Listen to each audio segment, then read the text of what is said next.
So next in our program today, we're going to be continuing this theme and we're going to be learning more about the future of climate finance. And we have another incredibly impressive panel of speakers to offer their insights on this to you today. So for our next panel, I would like to welcome to the stage our panelists. Faisal Mohammed Al-Shamari, Head of ESG and Corporate Strategy at Mashreq.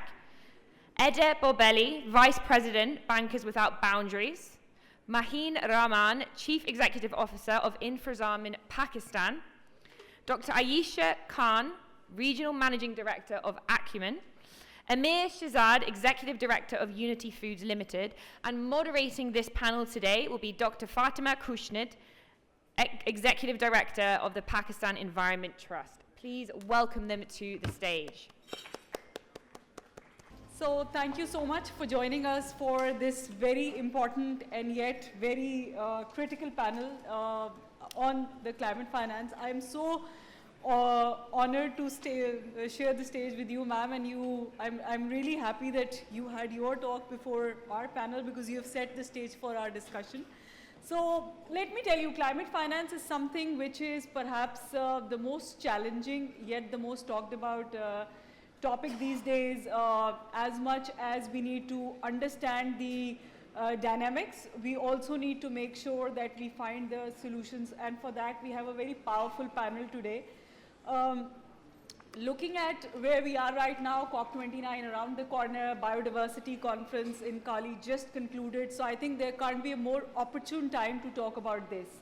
And very rightly so, our Madam Dr. Shamshad has identified that it's not just about competing for these climate finance in terms of international avenues, but also finding the right financing mechanisms, because that's where we are really struggling.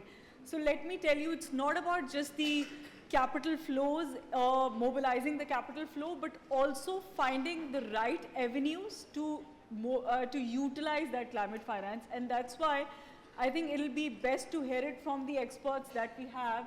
So maybe, I think, Amir, if we can start with you and hear your views on how do you see this entire dilemma and yet the silver lining that we find when we talk about climate finance. Thank you very much.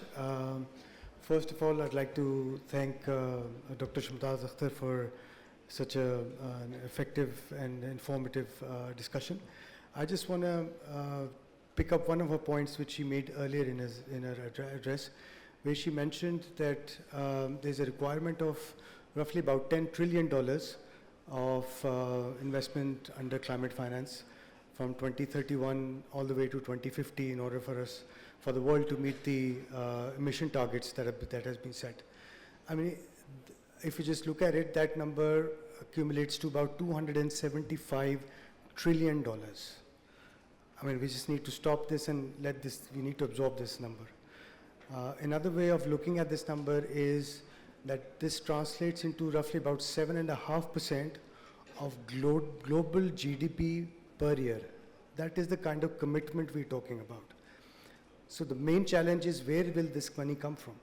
I mean, you can't expect just the private sector to fund all of that over a period of time. Even right now, I think we are lacking the amount of investment that is required annually.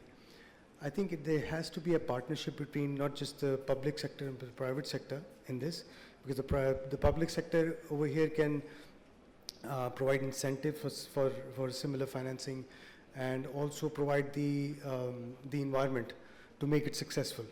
But it has to be other stakeholders as well. For example, the lenders, the investors, shareholders, our consumers, our suppliers. The whole chain has to understand the need for it. And I think one of the biggest challenges today, the kind of returns we look at is purely in dollar terms. But I think what we need to inculcate understanding amongst all the stakeholders is that part of the benefit of the investment that we will be making under climate finance is going to be social benefits. So it has to be a combination of dollar as well as social benefits to the investments that we made. I think that's, in my opinion, the biggest challenge that we're facing today, for us to change the mindset.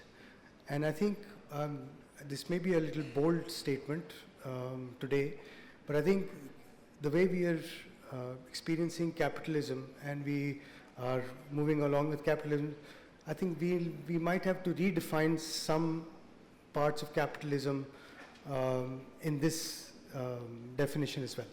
Understanding the requirement of the climate finance, because if we don't do this today, that $275 trillion amount will look smaller, because what we'll have to face. I mean, if the cost of not doing this is much, much higher than that $275 trillion we're talking about. So in my opinion, that's the biggest challenge in all of this. And this is something that all of the stakeholders will have to sit together and make everyone understand and be partner in this. Thank you. I think, thank you. Ame very rightly pointed out that climate finance is not just numbers. So it's about ensuring that the most vulnerable communities and your ecosystems are not left behind. And that's why the financial flows need to be aligned with the protection of all these communities as well. And that brings me to Maheen, you, because you having that hat of I think bringing about all the right ingredients for such opportunities. What's your view? Thank you, and thank you, Asfar, for putting together a great conference as always. And Dr. Shamshad, I think, laid the groundwork really well. I mean, my question is probably even more basic. Why do we even need climate finance? We're in a country today where banks are lending on a very selective level. And then we want to nuance that further and say it must be climate lending. So why is it so relevant to us to be talking about climate finance and trying to aspire towards climate projects?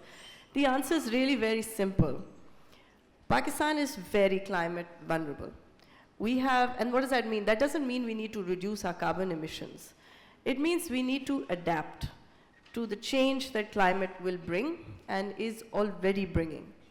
So whether it is floods or smog or drought or whatever the aspects of that climate change are, we have to fund the adaptation of that. And I think that's the real trick for climate finance in Pakistan. Because at the moment, a lot of climate finance has been driven towards the carbon emission aspect, which is important. But that's an economic need for us.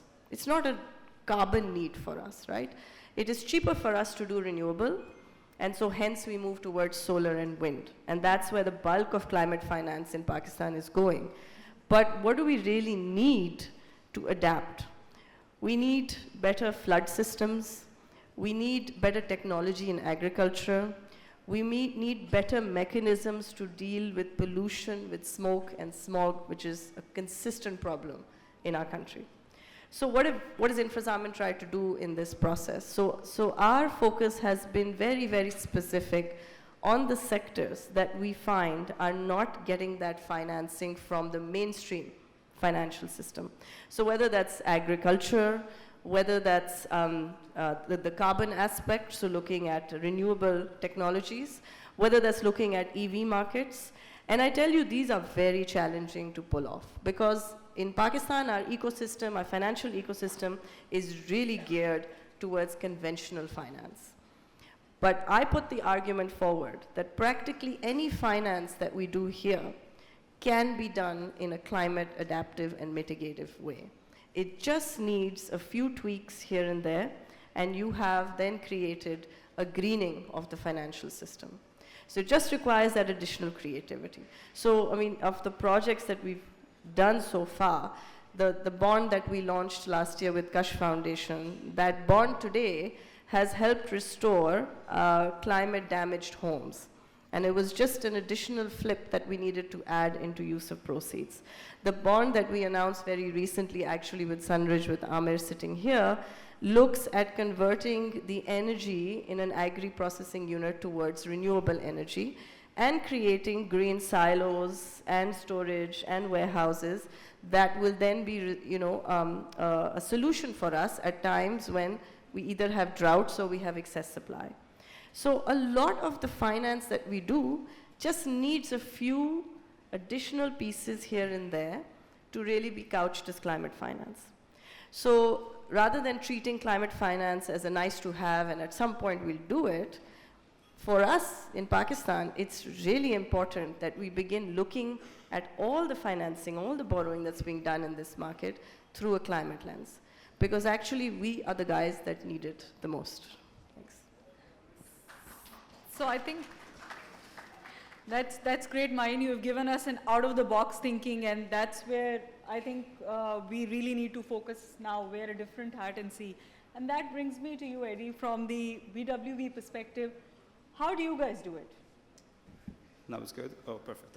Thank you very much. Yes, so building on what's been said, so having the eye on the target and also having clarity on the sectors, we come to a very important point that, okay, but what are the tools? So what do we have to do from a climate finance perspective to make this a success? And we, as a climate finance NGO, Bankers Without Boundaries, we're also thinking about bonds. So bonds is one of the instruments what we feel it's very crucial, and the second is impact funds. In terms of bonds, we think that sustainability-linked bonds can be a very good instrument to explore further, and also in the case of Pakistan, it can be super important to find the right areas and the right issuers for this. This is basically a general purpose bonds, and the coupon rate is tied to a sustainability-linked performance of the issuer. So it's a very simple instrument. It's very simple to administer. It's very simple to execute. It's outcome-based. And if the priorities are changing, you can also change the KPI, which can be conservation area, native forest area, or any sort of nature-based solution target. So in this respect, we think that it's a very good instrument to explore further. So for the issuers who are not like sovereign insurers or not governmental insurers, more corporate insurers, so there's a lot of growth opportunity for us to think about. And the second are impact funds. We also think as a climate finance organization that impact funds can be a good way to finance the transition. These are funds to generate positive return and also have a good portfolio of the projects, what can be assembled together. There's already a few works been done with on the coral reefs and also in ADB. We are also working on tiger funds and drought resilience funds as well. So we also think that there's a vast opportunity in also focusing on the prevention and not only the emergency response. So impact funds can also be a great tool. Great. I think it's quite heartening to see how all these things are working together. And that brings me to you, Faisal.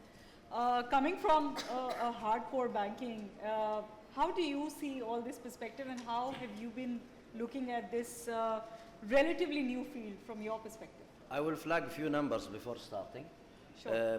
The accumulated number needed to finance the Sustainable Development Goals, which is at best in some of the best performing countries are behind the target by minimum 50%, requires $4 to $4.84 trillion a year to meet the Sustainable Development Goals. Wow. And if we look at the energy transition finance that is required globally, we are talking about another $4.84 trillion in energy transition. And if we look at climate technology, we need to triple the number associated to financing climate technology to achieve $4.5 trillion a year from now to 2030.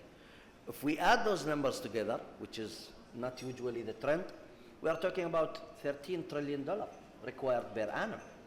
That number, no government in the world can afford providing. If we don't redefine the public-private partnership, what we call in Mashraq BBB 2.0, we cannot achieve those numbers. No government alone can operate as a financial institution, providing such necessary funds on the table. Therefore, it is required that we sit on a round table with the governments and we discuss openly and transparently what are the challenges. Climate and sustainable financing in general, specifically when it comes to project, is risky. To reduce the risk, we need to create some sort of an accelerator globally or regionally or nationally, where we talk openly about how to reduce the risk, increasing the financial institution risk appetite to finance more. One of the things that we need to talk openly, and it's already deployed in Europe, is corporate tax rebate.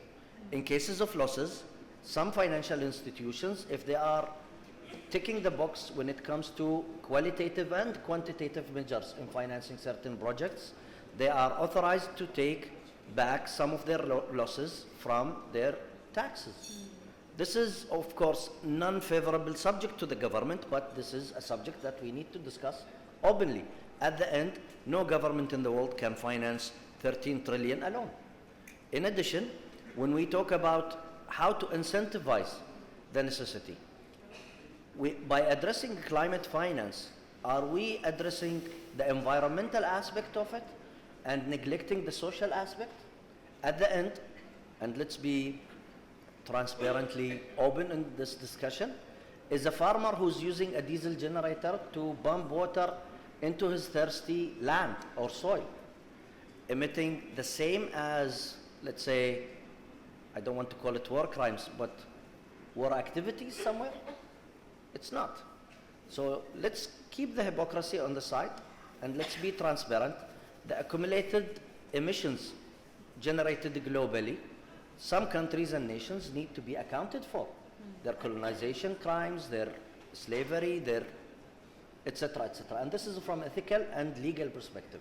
Focusing more on ESG, pragmatic approach, I would believe that what we did in the UAE, whether it's the government or the private sector, accumulatively, is a good model to move forward. The government of UAE funded $54 billion in energy transition in 72, 75 countries. Plus, Abu Dhabi Development Fund invested $240, $270 billion.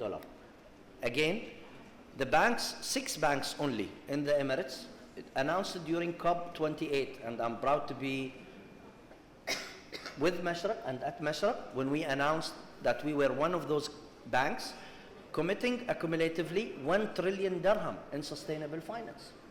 6 banks only out of 79 financial institutions. A similar approach will be highly recommended in any country, including Pakistan. At the end, we need to come up and move forward in addressing the sustainable development goals required by the government and by the nation.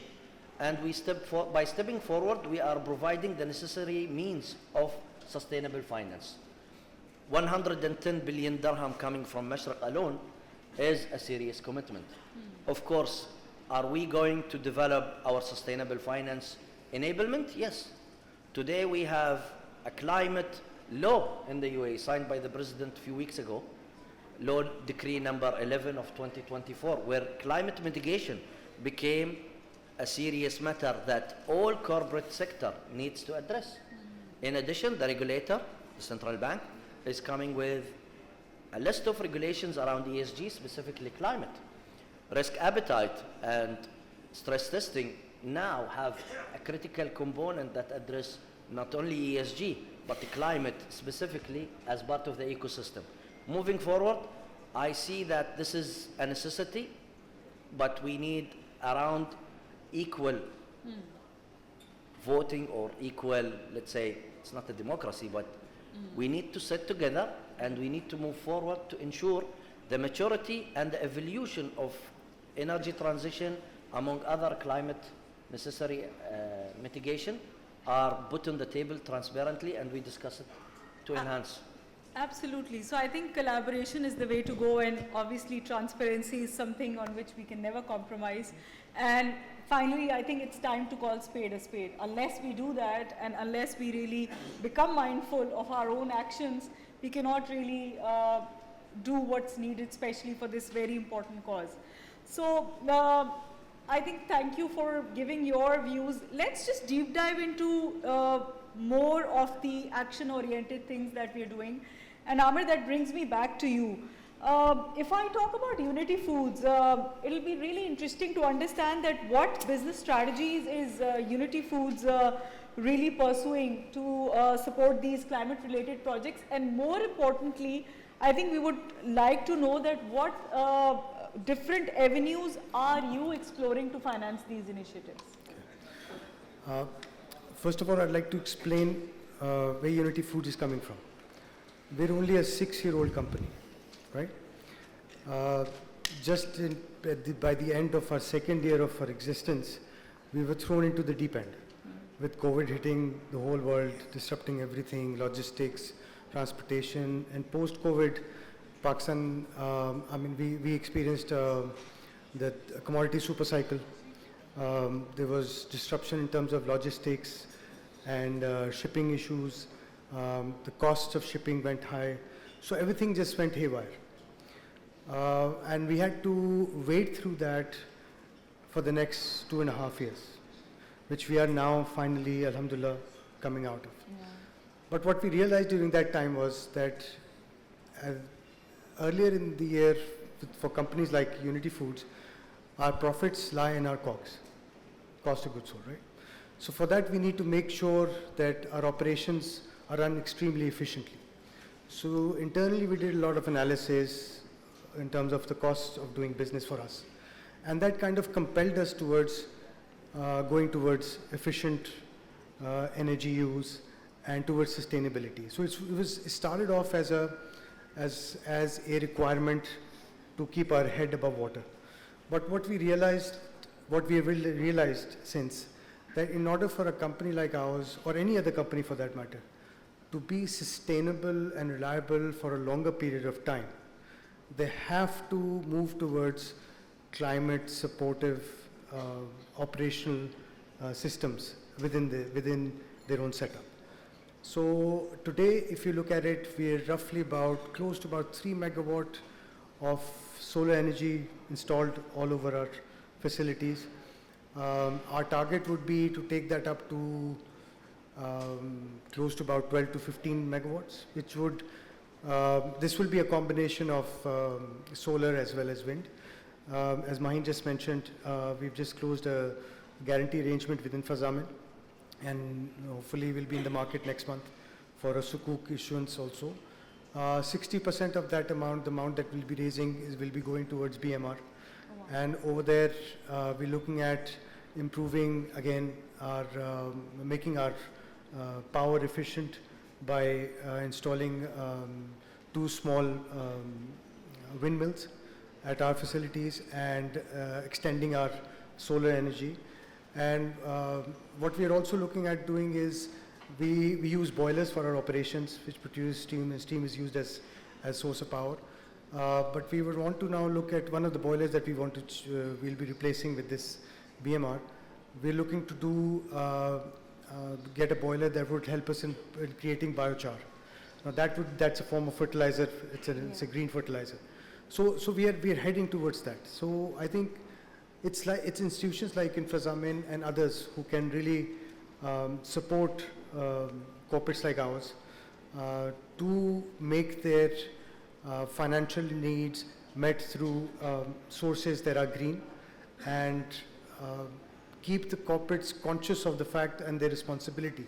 Because when they become of certain size, I mean, I say we're only 6 years old, but alhamdulillah, we've achieved a lot within 6 years. And I'm grateful to our team members. We can't do it alone. Of course, the whole team plays their part. Our sponsors have given us their support.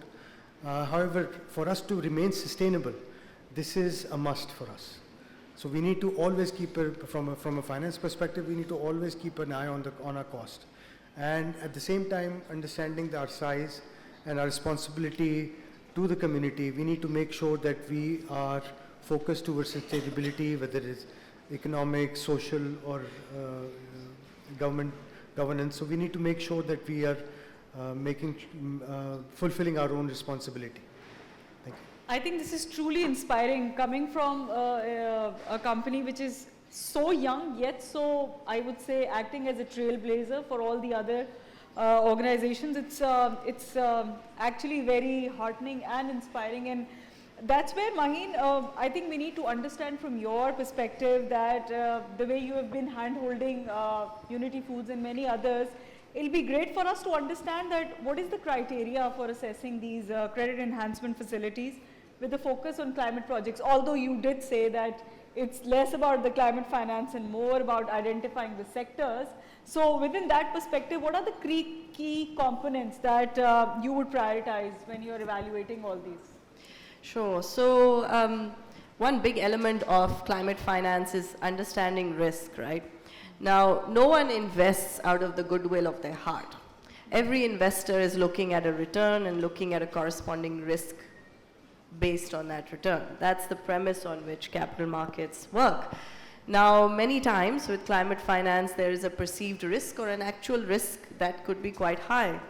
And so de-risking or guarantee frameworks or credit enhancements really work to kind of reduce the risk so that the risk-return framework becomes something that is palatable for the broader market or palatable for the banks or the capital markets or investors.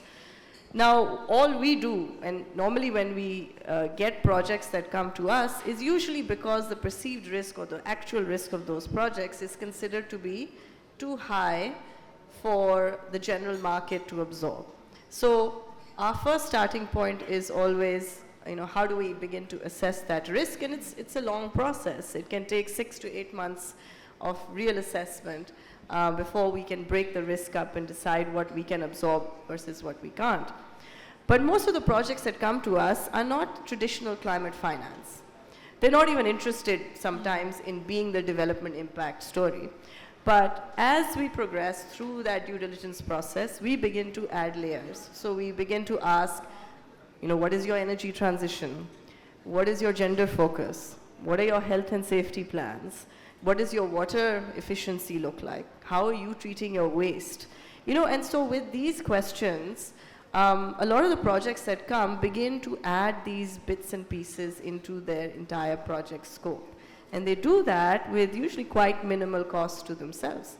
And in many situations, we have also provided grant funding or technical assistance to even bring down those costs even further. So while a project may not have started out as a climate or a green or a blue project, over the transition course of that due diligence, we begin to turn it into what is a climate and a green project. And that's really sort of the way we kind of look at things and evaluate things. The other aspect that we have to think about is, and Infrazamin is also only 3 years old, but by the end of this year, we will have probably issued about 8 billion odd of credit guarantees. Next year, we might just double that number, taking it to 15 to 16 billion rupees of credit guarantees. But that's really a drop in the ocean for Pakistan. For Pakistan to really scale the climate story and to have this on a much wider level, there needs to be significant changes from the regulator, from the central banks, beyond just green banking or green bond guidelines. There has to be real incentivization, which was spoken about as well, for generic lenders and borrowers to be incentivized to take on climate projects, whether it's tax breaks or tax credits or grants for reducing costs. Without that, it's very difficult to scale. And then you'll continue to have nice small stories, but you won't get the real scale that you need on climate finance. So the second aspect of our work really evolves around policy advocacy and capacity building with regulators and with the market on these areas. So we are able to highlight small changes that can bring about large impact through regulation and through building that scale. Absolutely, Mahin very rightly pointed out. I think policy goes hand in hand. You cannot have a product without having a policy support. So I think that's very important. And Eddie, perhaps you have identified all these bonds and instruments. Maybe we would like to understand that how well were these products received by when you were introducing them, and what real policy regulations were necessary to support these implementations. And if you can just share your key learnings in this journey, because you've been doing this and perhaps it's best to hear from you. Yeah, I think you touched on a very, very important aspect, because introducing these and embedding them into an existing market environment, that's really where it's a make or break, right? Yeah. And what we usually encounter when we try to talk to issuers, to private and also public stakeholders, that they speak different languages.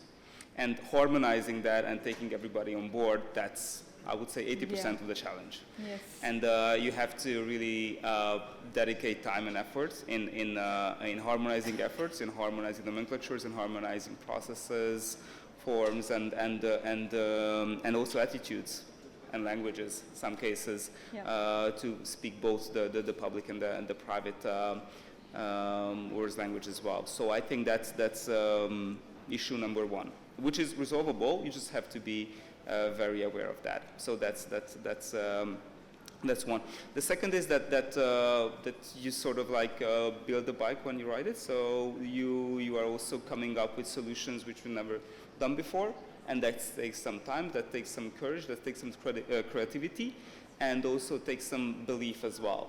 So you have to also convert to your stakeholders, to your clients, partners, and everybody that we will get there. You just have to have faith in the process. You just have to have faith in finding the common dialogue and going together, and then we'll get somewhere. So I think very, very right.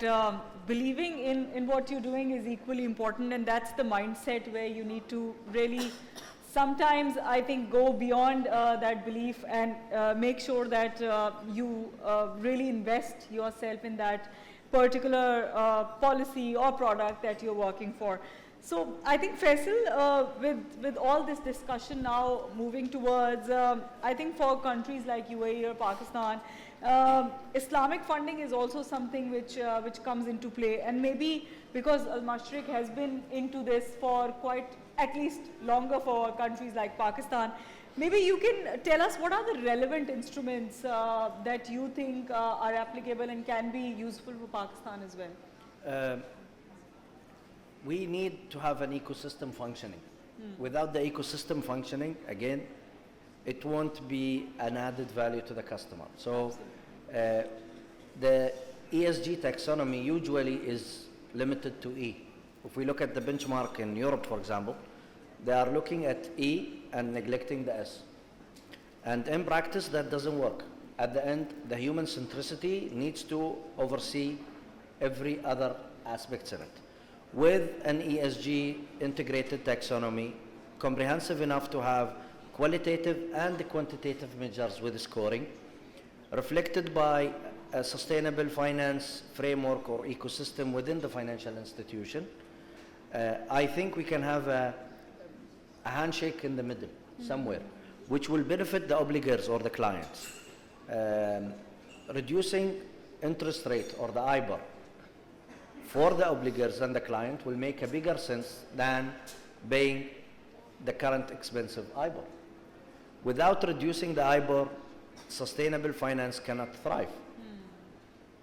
It will eventually become a necessity, specifically with the expected carbon taxes and other regulatory requirements on emissions, etc., and the disclosures where if you are operating overseas, you will need to have in place. Otherwise, you are eligible to face the risk of greenwashing and penalties or being penalized. Therefore, creating an integrated taxonomy and enhancing and encouraging the sustainable finance with the fruit, the easy fruit of reducing the IBOR, it will make it pragmatically feasible for any institution to apply for a sustainable finance. And linking any finance to the sustainable development goals will not only ensure a sustainable future for any nation, such as Pakistan or the UAE, but it will ensure the corporate sector to engage more and more in achieving those noble objectives. Otherwise, and with all due respect, business and private sector are not charity. Yes, they are obliged to do corporate social responsibility. Yes, they might have some deduction in taxes, but at the end, we need to distinguish between charity and private business. Absolutely. Private business aims at being profitable, and making sustainability a profitable approach will make a bigger sense for the country and including the private sector. Otherwise, we are talking different languages. Absolutely. So I think if we really want to sum it all up, we need to understand that there are organizations who are very mindful of their corporate social responsibility, investing in green projects, but risk and return is very important. And unless you have bankable projects which have a return element attached to it, you cannot really expect these corporates to go for it. Then it's not only on the private sector. I think, like Madam also identified, the government also has to play its part in all this. Then facilities are there. We just need to have the policy support to make sure that they make these projects fly well and act as something where these organizations can then be comfortable in investing. Dialogue is very important, communication is very important. Public-private sector have to sit together and work towards it collectively. There's no cookie-cutter formula for it. Maheen has already identified they really need to sit down with each of these projects because they're all very unique. So I think it all really comes down to how we approach this, and then we have instruments which Eddie identified. So we really need to see what works best for us in this particular space. So with this, I think if we can just have one last comment from each of our panelists, starting with you, Amir, one last thought that you would like to think can work. I think, I don't think I can emphasize more how important climate finance is today. And it's not something that will come in the future. We've already experienced it firsthand when we faced the floods. We experienced the impact it had, not just on the society, but the businesses, the overall economy. The impact was, I believe, in so many ways more than what Pakistan could handle. So that should wake up everybody and should encourage all stakeholders to focus on it and be partners in making climate finance a success. Thank you. Couldn't agree more. Maheen. So I think we can leverage our natural resources far more effectively using climate finance. We can explore many other ways of generating revenue actually from our natural resources, including things like carbon credit, which are very underexplored and undergoverned in Pakistan. I think there's so many opportunities which we can use to really reduce our own dependence on fossil fuels and reduce our own import dependency on so many other items. So it is something to be taken very seriously for the long-term future of the country. Absolutely. Eddie. Just mainly one more remark. So everywhere in the world, it's written what matters now. So what I would encourage everybody that if you talk to someone today, tomorrow, just think about what you're going to do in the next 2 months to make the climate challenge somehow tackled. And if you cannot come up with something, just think of coming up with something that what the two of you can do if you're talking to someone. I think that's what's most important when we are here. Couldn't agree more. Faisal. If we look at the UAE experience and producing green steel or celestial using sustainable energy, that was a cutting-edge achievement that was challenging even to the European Union. And the steel now is in the pipeline. Looking at the other side, when we compare to what Pakistan did in afforestation activities, changing the microeconomy, regenerating biodiversity, and achieving a sustainable, thriving microclimate in certain spots that was desertified. I think the comprehensive approach in industry and economy is needed, and basic afforestation activity is also needed. We need both to achieve a sustainable future.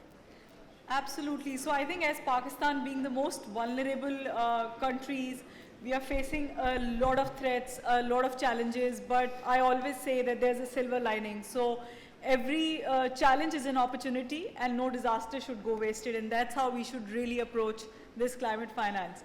So with this, I think if we can open the question answers, if we have any questions for our panelists, we're happy to take them. With Technologies, which is a tech-enabled logistics business. My question has more to do with Trump's re-election, which is pretty much imminent now. How would that affect climate finance on a global scale? And because obviously, you know, the session is called What Matters, well, the summit is called What Matters Now, and as of this morning, Trump seems to be back in the White House, so. You're putting my panel on the spot. I mean, obviously they have to think about these things. So what impact would that have on climate financing? And considering that Pakistan is a major recipient of climate financing, because we're obviously a very vulnerable country, how does that affect us directly? Or how would that affect us directly? Can I? Yes, Faisal wants to take it. Like electricity, it could be lethal sometimes, but without it we cannot live. So this is if it's going to happen, we will see more human centricity, addressing of homeless and other underprivileged families, tax reduction, more focus on infrastructure.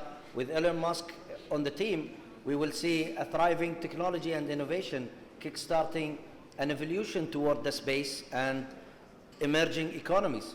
Today we have a specific limited economy when it comes to space and going celestial, if I may call it. But when we look at other sides of it, there are also another positive side to the economy, which is peace. He's promising to end the war in Ukraine. He's promising to end the war in Middle East. And those kinds of things will definitely have a positive impact in the economy. Yes, there might be some challenges in energy transition, and there might be some challenges around sustainability or the bigger agenda of sustainability and climate change. But with Europe and Asia and Africa addressing microeconomy requirement, specifically the challenges associated with climate change, and the international institutions backing it off, there will be a balanced approach. At least he will have the human centricity, which is neglected by some other continent, and other continent will keep the balance on the environment. Great. Assalamu alaikum ji, I'm Zainab Ansari. I'm here on your left actually. Yes. So this has been a wonderful panel. Thank you so much for your insights. I do have one question though. Pakistan has an economic hang-up when it comes to environmental and social measures. That's something we've been discussing over here. Now this is a point for Maheen, since you mentioned focusing on adapting rather than only focusing on the carbon footprint and also policy implementation. The government has been actively discouraging solar energy through taxation and other measures. These are conversations we're having in other forums as well. This is purely to maintain the function of government organizations that basically deal with fossil fuels. And this, again, is purely an economic decision, and it's resulting in an incidental increase in the basic carbon footprint of every citizen. Now, similarly in Lahore, the smog has come early this year, and in 2024, crops are still being burnt, and there is no movement on the part of the government to find a solution in this space. So, while discussing climate finance, when we already lack the appropriate infrastructure, the attitudes, mindsets, and support to deliver, that all can become difficult. So how can we as citizens individually ensure that the prioritization of these actions by the government and other authority bodies is done?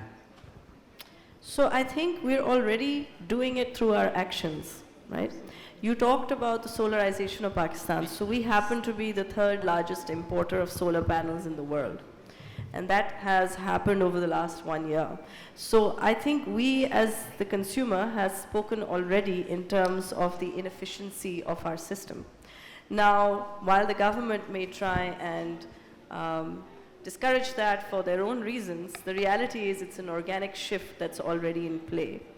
So the position of the government is either support it because it's going to happen anyway, or then work against it. Yeah. I think so far the actions we've taken is the taxation on solar has not really happened, but what we have seen is a general phase out of old fossil fuel technologies from the recent sort of revisions in IPP contracts. That is certainly going to improve the movement towards better energy consumption, right? So I think that aspect has already started, and while it may have been driven by market forces here, it was supported by the government to a certain extreme. So now within, if you look at most policy metrics, they are looking at various forms of renewable energy and pushing the energy decarbonization of the entire chain. Can this happen overnight? No, it can't. So there has to be, and I think I said that in one of my points, is that without clear government policy, without clear movement from the regulators, whether it is the State Bank or whether it is the SECP, in terms of incentivizing structures, it's very difficult to build scale. So what you end up with is reactive policy rather than proactive policy. So the way to go is definitely be proactive on it rather than reactive, which is what we've seen so far. Thank you, Maheen. So one last question, yes. Yes. Assalamu alaikum. I'm Maheen Salman from Global Innovatrix, a recent startup on energy management systems. And my question is with Dr. Shamshad Saiba, aapse hai And it's basically when we go out in the market, what we see is the regulatory measures are missing. That's why most of the companies, that's why the awareness level among companies and industries is pretty low on this important topic. So one part deals with the regulatory. Are there any regulations coming up in this context? And the second part that I have is about digitization. Are there any plans to fund industries to get digitized? Because most of sustainability may not be possible without digitization, as it reduces the costs and increases the efficiencies of companies and help them conserve energy, waste, and water. So, but most of the companies, even if they want to do it, they may not do it due to financial constraints. So, thank you. Right. So, given that the time is up, I'll be short. I think digitization, there is a natural compulsion for the industry, government, and all other segments of the economy to digitize because it is efficient, it's cost effective, and it results in reduction in the leakages and so on and so forth. The other point about the regulatory framework, of course we have regulations, but it's patchy.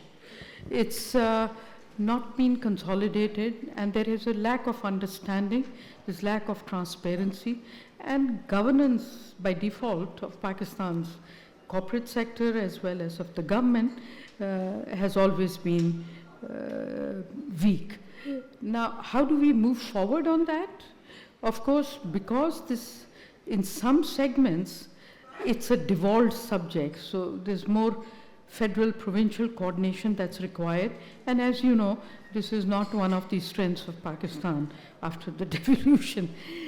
But if rather than look at the regulations, if we can get the corporates and the banking system in particular to mainstream climate concerns, I think we would be moving at a very fast pace. I am very disappointed to say that in my interviews with the banks, because I was heading a task force of PICG and PSX, and we interviewed a lot of banking sector professionals. Unfortunately, they do a lot of talk, but they're not mainstreaming climate in terms of their dishing out the lending. And central bank has an approach, but, and I usually as a governor, we don't criticize the central bank, but it's not as aggressive as some of the other central banks have been, and our institutional investors industry, you know, like the Mark Carney's initiative of 300 plus, we don't have a similar initiative here, so our institutional investor industry is not necessarily prudently allocating its resources in climate-friendly and resilient financing. Thank you so much. So I think just to sum it all up, time is now. So we need to start acting, not just as institutions, but as individuals as well. So it's time to really play our part and make sure that we come out of this together, because this is something which is a global issue and not just an institution issue. With this, I would like to thank my esteemed panel for their valuable insights, and really looking forward to make use of their suggestions and taking this discussion forward. Thank you so much to all of you.